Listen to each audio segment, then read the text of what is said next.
thousands of Goans came on the streets of Chandor, a South Goan town, on 1st November to protest various infrastructure projects planned in Goa.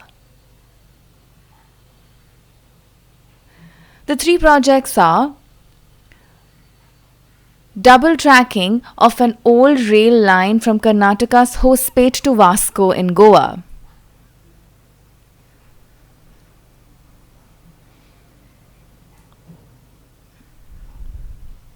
double tracking will help transport of coal.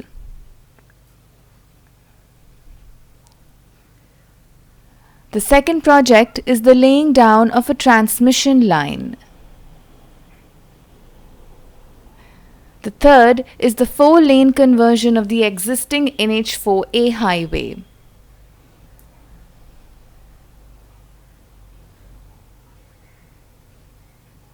People were protesting against these projects on 1st November.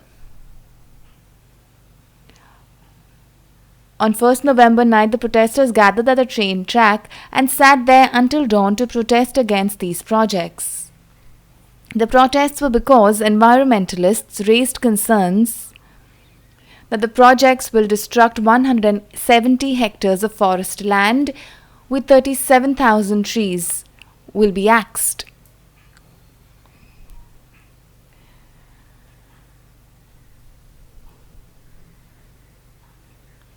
To make way for the infrastructure projects. These projects have been approved by the Standing Committee of the NBWL headed by Environment Minister Prakash Javadekar. According to an Indian Express report, NBWL claimed that these projects were cleared by GSWLB.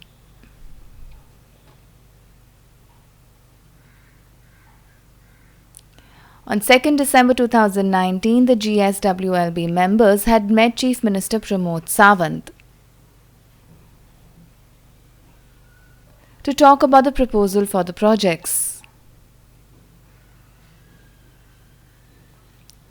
However, some members of the GSWLB disagreed that they approved the projects.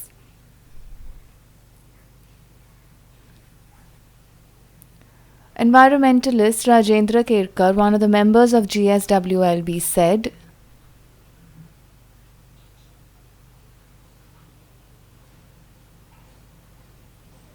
"We were told the meeting with the Chief Minister was not to discuss the project.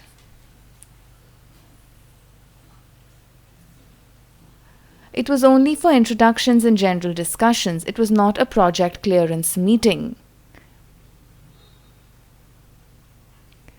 In response to the allegation of the member, Santosh Kumar, Chief Wildlife Warden, told Indian Express,